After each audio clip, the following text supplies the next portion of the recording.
하나님의 말씀은 마가복음 5장 1절에서 20절입니다.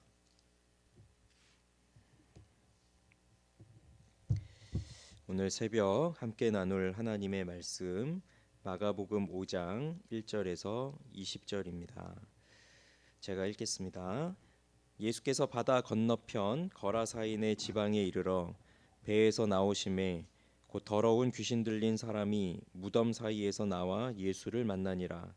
그 사람은 무덤 사이에 거처하는데 이제는 아무도 그를 쇠사슬로도 맬 수 없게 되었으니 이는 여러 번 고랑과 쇠사슬에 매였어도 쇠사슬을 끊고 고랑을 깨뜨렸음이러라.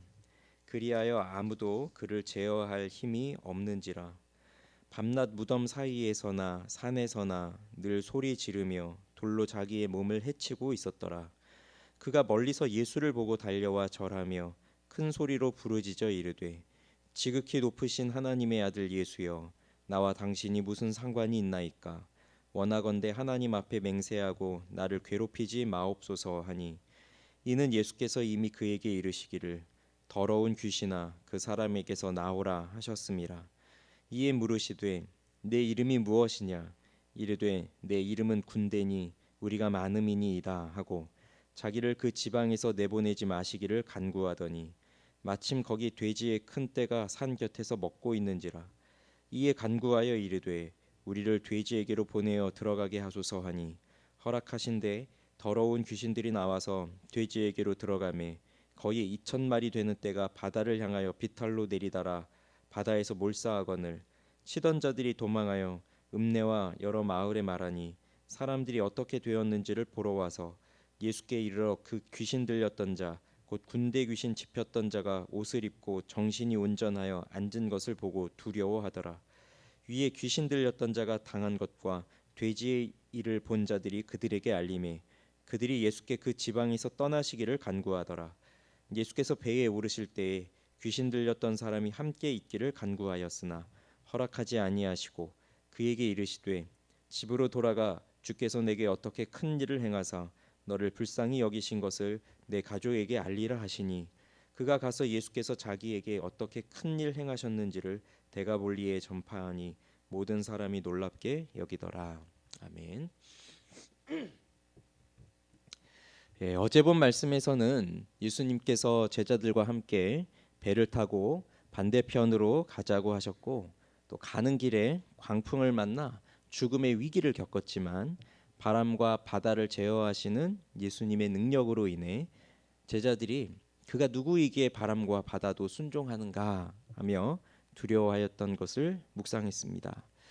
오늘 말씀은 예수님께서 가자고 하셨던 그 건너편이 나옵니다. 그곳은 바로 거라사인의 지방이었습니다.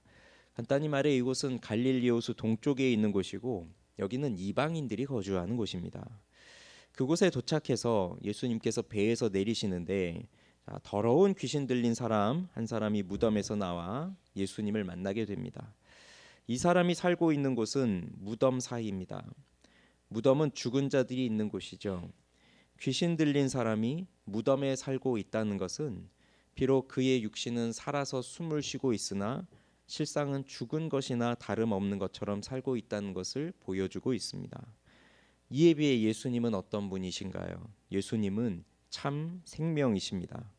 그러니 생명이신 예수께서 배에서 내려 죽음의 상징인 무덤에서 나오는 귀신 들린 사람을 만나시는 장면입니다.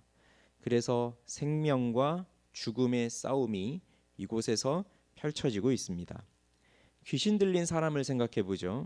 언제부터 이 사람이 이렇게 되었는지는 모르겠습니다. 그러나 그의 고통은 극심할 것입니다. 그리고 이 사람으로 인해 가족들을 비롯하여서 주변 사람들과 그 마을 자체가 고통이었을 것입니다. 동네에 미친 사람 한 명만 있어도 무섭습니다. 나를 해할까 봐 무섭습니다. 제정신이 아니니 어떤 행동을 할지 전혀 예상할 수가 없습니다. 그리고 소리를 지르고 하니 무섭고 소란스럽습니다. 그래서 집에서 가족들과 함께 사는 것, 마을에서 사람들과 함께 사는 것, 이런 것 자체가 불가능한 일이죠. 그러니 무덤이 이와 같은 사람이 살기에 딱 좋은 환경입니다. 그런데 이 귀신 들린 사람을 또 한마디로 말해보라고 하면 이 사람은 제어받는 인생입니다. 우선 더러운 영이, 더러운 귀신이 이 사람을 제어하고 있습니다. 제어한다는 거 컨트롤하는 거죠. 자신의 의지로 자신의 마음과 생각대로 살아갈 수 없습니다. 그렇게 귀신에 사로잡혀서 소리 지르고 돌로 자기 몸을 해치고 이러면서 살고 있는 게 이 사람의 인생이었습니다. 그리고 주변 사람들이 그를 제어하고 있습니다. 귀신 들려서 미친 사람으로 살아가는 이 사람을 마을 사람들도 가만히 내버려둘 수는 없었을 것입니다. 그래서 이 사람을 제어하는데 그 방법은 쇠사슬과 고랑으로 묶어두는 것입니다. 물론 힘이 너무 세고 또 너무 악하고 또 두려운 일을 하고 있으니 그렇게 쇠사슬로 묶고 고랑으로 묶어서라도 그렇게 하지 못하도록 이 사람을 제어해야 하는 것이 어느 정도 맞는 것이겠지만, 그런데 이 사람을 존귀하게 생각하거나 불쌍히 여기거나 긍휼히 여기거나 한다면 아마 그런 생각으로 했던 건 아닌 것 같습니다. 쇠사슬로 묶고 고랑으로 묶는 건 참 비인격적인 제어이죠. 그렇지만 그 주변 사람들이 했던 이 일은 실패했습니다. 사람들은 귀신 들린 사람을 자신의 힘으로 제어해 보려고 했지만 귀신의 힘이 더 강하기 때문에 이제는 아무도 그를 제어할 수 없게 되었습니다. 사실 사람은 창조 때부터 자유로운 존재로 창조되었지만 죄로 인해서 그 자유가 파괴되어지고 결국 사탄에 의해 죄에 의해 제어받는 인생이 되어지고, 그리고 주변 사람들에게도 제어를 받는 인생, 자유롭지 못한 노예와 같은 인생이 되어버렸습니다. 이 귀신 들린 사람이 그래서 이 제어당하는 그 인생, 인간들의 모습을 잘 보여주고 있습니다. 그럼 인간이 참 자유를 얻고 진정으로 존귀함을 얻고 살아갈 수 있는 길은 무엇에 있을까요? 그것은 창조주 하나님의 다스림 속에 거할 때입니다. 이제 이 일을 위해 그리스도가 오셨고, 그리고 예수께서 건너편으로 가자고 하신 것도 이 사람에게 자유를 주시기 위해서였습니다. 그렇게 시작된 생명과 죽음의 싸움, 그렇지만 생명과 죽음의 싸움은 사실 시작하자마자 끝나버리는 싸움입니다. 죽음이 우리와 같이 연약한 인간에게는 집어삼키겠지만 참 생명이신, 생명의 근원이신 예수 그리스도 앞에서는 죽음도 싸움의 대상이 될 수 없습니다. 그래서 이 귀신 들린 사람은 멀리서 예수님을 보고 달려와 절하며 큰 소리로 부르짖을 뿐입니다. 지극히 높으신 하나님의 아들 예수여, 나와 당신이 무슨 상관이 있습니까? 원하건대 하나님 앞에 맹세하고 나를 괴롭히지 마옵소서. 내 이름은 군대입니다. 우리가 많습니다. 우리를 이 지역에서 쫓아내지 마시고 저 돼지들에게 보내 돼지들 속으로 들어가게 하십시오. 이렇게 부르짖을 뿐입니다. 그런데 이 귀신의 이름이 좀 특이합니다. 군대라고 합니다. 군대라는 말이 레기온이라는 말인데, 이 말은 고대 로마 군단을 뜻합니다. 이 레기온은 6,000명 되는 그 군단입니다. 그러니 6,000명 이상이나 되는 그 큰 군단의 이름을 가진 이 귀신, 수가 많아서 이런 이름이 붙었다고 하고 있는데, 그리고 이 귀신이 돼지떼로 들어가는 걸 예수님이 허락하셨어요. 그랬더니 2,000마리나 넘는 그 돼지떼들이 바다를 향해 달려 몰려옵니다. 그걸 보면 이 귀신의 힘이 얼마나 강력했는지를 볼 수 있고, 이 귀신의 제어를 받으며 살아갈 수밖에 없었던 그 귀신 들렸던 사람, 그 사람의 인생이 얼마나 고통스러웠을지가 짐작이 됩니다. 이렇게 더러운 귀신을 쫓아내시는 예수님의 능력을 우리는 다시 한번 여기서 봅니다. 그런데 이 현장에서 이 일을 경험한 사람들의 반응을 보면요, 우선 돼지 치던 사람들, 그리고 그 마을 사람들입니다. 치던 자들이 도망해서 읍내와 마을 사람들에게 알렸습니다. 이건 너무나 기쁜 소식을 전하러 간 건 아닙니다. 도망해서 알렸습니다. 자신들이 처한 상황이 두려워서 도망간 겁니다. 소식을 들은 사람들이 또 와서 보았습니다. 귀신 들린 사람이 옷을 입고 정신 차리고 그렇게 앉아 있는 것을 보고 두려워하게 되었습니다. 자신들이 하려고 했지만 못했던 일이 그 자리에서 일어난 겁니다. 그러면서 이 일을 하신 예수께 간구합니다. 이 지역에서 떠나달라고 간구하고 있습니다. 왜 이런 간구를 할까요? 예수님이 이 일을 행하셨으니, 귀신으로 고통당하는 사람을 고쳐주셨으니 이건 감사한 일 아닐까요? 기쁜 일 아니겠습니까? 우리 주변에 이런 사람이 더 있으니 계속 남아주셔서 좀 고쳐주십시오, 이렇게 요구할 것 같지만 떠나달라고 합니다. 왜 그런가 생각을 해보면 이들의 눈에는 귀신에 들려서 고통당하고 있는 그 한 사람이 고침을 받는 것, 그것이 중요하지 않습니다. 이들의 눈에는 자신들이 치던 돼지가 더 중요합니다. 그 돼지를 통해 들어오는 돈이 더 중요합니다. 이들의 가치관에는 귀신에 들려서 불쌍하게 살아가는 한 영혼이 보이는 것이 아니라 잘 먹고 잘 사는 것, 그것이 이들의 가치관 속에 있는 겁니다. 자신들의 돈벌이가 되어주는 돼지가 한 번에 몰싸우고 말았으니 자신들에게 피해를 입힌 이 예수님이 여기에 계신다면 또 어떤 일이 일어날지 모르니 결국 이런 사람들, 한 사람의 영혼보다 그 자기가 먹고 살아야 할 그 돈의 문제, 이런 것들이 더 중요한 이 사람들, 이러한 사람들의 삶 역시 그 군대에 귀신 들렸던 자만이 귀신에 들렸던 것이 아니라 이렇게 살아가고 있는 이 사람들 역시 귀신 들린 사람이나 다름이 없는 그 모습을 살아가고 있는 겁니다. 귀신 들렸다고 하는 것이 무슨 신내림을 받고 뭐 그런 것만이 아니라 죄의 유혹이 극심하여서 이 죄를 범하지 않고서는 살아갈 수 없는 것과 같은 상태, 그래서 사로잡힘의 아주 극단적인 상태에 있는 것이 귀신 들린 상태인데, 이들의 사상, 이들의 가치관이 그러한 더러운 영에 사로잡혀 있는 거죠. 물질의 욕망, 성공의 욕망, 이런 거, 나의 행복에만, 나만 행복하면 된다, 이런 거, 여기에 이제 가득한 겁니다.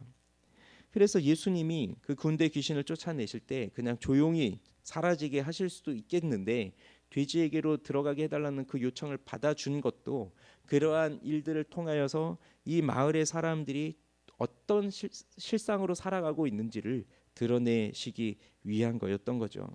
그러니 너희들이 이런 존재다, 정신을 차려라, 깨어라 하는 것을 보여주는 거지만, 사실 이 마을 사람들도 예수님을 알아보지는 못한 겁니다.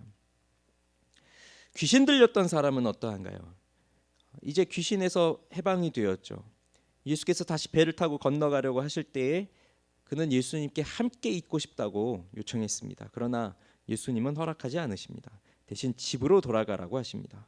그리고 가족들에게 어떻게 큰 일을 행하고 불쌍히 여김을 받았는지를 알리라고 합니다.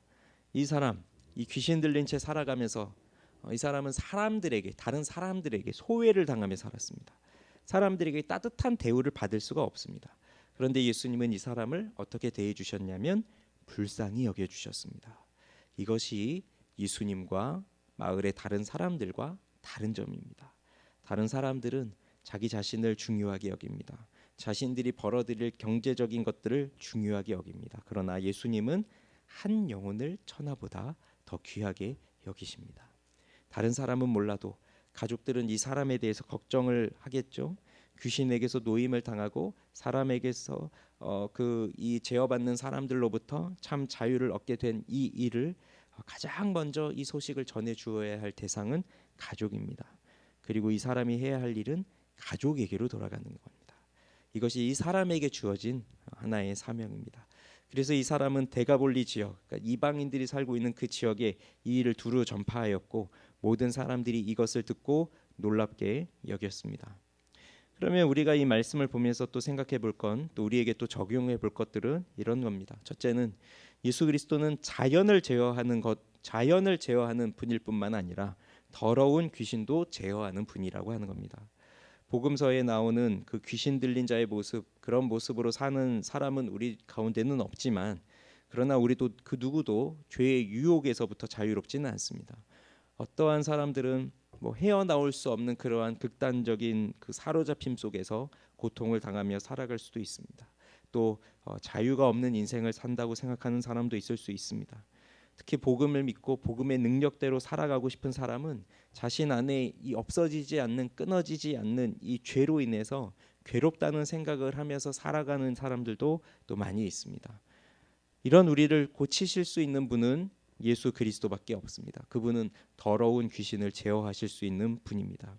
내 안에 있는 이 악한 영향력이 거대한 힘을 갖고 있는 것처럼 여겨질 때가 있고, 6천 명 이상이나 되는 그 힘을 가진 군대 귀신도 그 큰 힘이 있는 것 같지만 예수님 앞에서는 그 6천 명 되는 군대 귀신도 엎드릴 수밖에 없었고, 예수님께 자신의 거처를 허락받아야만 하는 그러한 대상일 뿐입니다. 바로 예수 그리스도가 이러한 분이 우리의 주님이십니다. 아무리 악한 세력들이 우리를 흔들어서 우리를 예수를 믿는 그 믿음에서 떨어뜨려 버리려고 한다고 해도, 우리를 자신의 몸으로 삼으신, 그 그리스도의 몸으로 삼으신 그 그리스도께서는 당신의 계획대로 우리를 인도하여 가실 것입니다. 그러니 우리는 주님의 다스리심 속에서 자유를 누릴 수 있습니다. 두 번째, 우리가 살아가면서 소중하게 여기는 것이 무엇인가 생각해 볼 수 있습니다. 거라사인의 지방에서 여기 살고 있는 이 사람들 예수님에게 떠나달라고 요청했죠. 예수님이 오셔서 이루시는 그 하나님의 나라는 세상의 사람들이 원하는 나라의 방식과는 다르기 때문입니다. 예수님은 귀신도 쫓으십니다. 그러면 그 예수님이 귀신도 쫓으시고 또 그때의 그 방법을 돼지 떼도 잘 있고 그냥 조용히 귀신만 떠나가게 해달라고, 귀신만 떠나가게 했으면 여기 마을 사람들도 그렇게 요청하지 않았을 겁니다. 그러나 예수님이 이 귀신을 쫓아내는 방식을 돼지 떼를 몰살시키는 방식으로 이 일을 이루셨으니 그러니 사람들이 생각하는 방식과는 다르죠. 근데 저도 만약에 내가 이 돼지를 치는 사람이었다, 이 2,000마리나 넘는 이 돼지떼의 내가 주인이다라고 한다면, 그러면 나라고 해서 그 예수님이 귀신을 쫓아내시는데 이렇게 2,000마리가 되는 돼지가 다 죽는 걸 보면서 박수를 치고 환호를 성을 치면서 예수님을 향해서 잘하셨습니다. 이 한 사람을 구원하시기 위해서 내 돼지 2,000마리쯤은 뭐 하나도 아깝지 않습니다. 내가 헌금한 것으로 하겠습니다. 이것으로 이 한 사람이 자유를 얻었다면 그것으로 저는 만족합니다. 너무 기쁜 일입니다. 이렇게 고백할 수 있을까 생각해 봤을 때 솔직히 그렇지는 못할 것 같습니다. 그렇지만 이분이 누구인지를 진정으로 알고 있다면 이분을 향해서 떠나 주십시오, 제발 떠나 주십시오, 이렇게 하지는 못할 겁니다. 왜냐하면 이분은 이 2,000마리 돼지보다 더한 것을 주시는 분이기 때문에 그런 것이죠.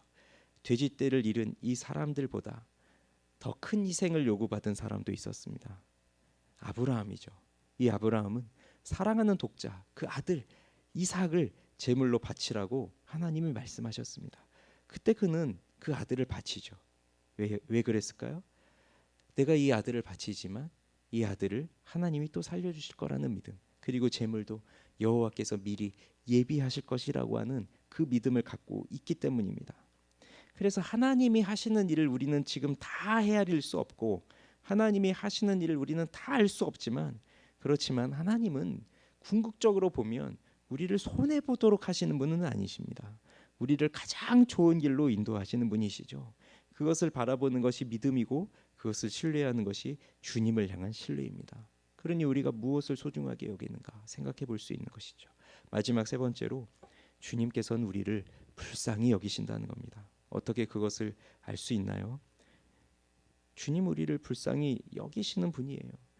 피곤한 몸을 이끌고 바다 건너편으로 가셔서 왜 그 피곤한 그 하루 종일 바닷가에서 가르치시고 그 쉬지 않으시고 바다 건너편으로 가자 하신 것은 무엇 때문이었습니까? 이 한 영혼, 이 귀신 들려서 고통받고 있는 이 영혼을 불쌍히 여기셨기 때문에 또 그렇게 가시는 거예요. 가는 길에 풍랑도 만납니다. 그렇게 풍랑을 만나서라도 가시는 것이 이 영혼을 구하시기 위해서예요. 그렇게 그 예수 그리스도께서 그 한 사람을 위해서 바다를 건너가시는데 우리를 위해서는 어떻습니까? 하늘의 영광을 다 버리고 이 땅에 오셨습니다. 왜요? 천한 나를 바라보시면서 천한 나를 당신의 존귀한 자녀로 삼아주시기 위해서입니다. 그렇게 불쌍히 여기심으로 이루신 큰 일이 십자가에서 자신의 목숨을 버리시는 그 일로 나타났고, 그것을 보면서 우리는 그 주님이 나를 얼마나 불쌍히 여기시는지를 알았고 그 사랑을 나는 받았고 예수님이 그 자신의 목숨을 버리는 그 희생으로 우리는 구원을 받았습니다. 그것이 구원입니다. 그래서 오늘도 우리는 이 새벽에 주님이 우리를 불쌍히 여기시는구나, 그것을 생각할 수 있습니다. 그러면서 구원의 감격이 다시금 떠오릅니다. 그리고 이렇게 위대한 일을, 이 큰 일을 행하시는 것을 우리의 가족에게 그리고 우리 주변의 사람들에게 말하는 것이 우리에게 주어진 일이라는 것을 깨닫게 됩니다. 주님은 우리를 불쌍히 여기시는 분입니다. 우리 함께 기도하시죠. 예수 그리스도는 자연을 제어하시는 분, 그리고 더러운 귀신을 제어하시는 분입니다. 우리가 할 수 없는 것들을 예수님께서는 다 이루시는 분입니다. 그러니 우리가 이 세상을 살아가면서 가장 소중하게 여겨야 할 것은 바로 하나님이 복음입니다. 우리가 다 헤아릴 수 없는 그 하나님의 일이라 할지라도 우리 하나님을 바라보는 그 믿음으로 나아갈 수 있도록 주님 저를 도와주시고, 오늘도 저를 불쌍히 여겨주셔서 오늘도 주님께서 나에게 베푸신 이 큰 일을 생각하며 그 구원의 기쁨과 감격 속에서 내가 살아갈 수 있도록 하나님 힘을 주시옵소서. 우리 그렇게 기도하시고 또 오늘도 우리 자신의 기도 제목을 가지고 기도하시다가 또 형편껏 기도하시다가 돌아가시면 되겠습니다. 우리 함께 기도하겠습니다.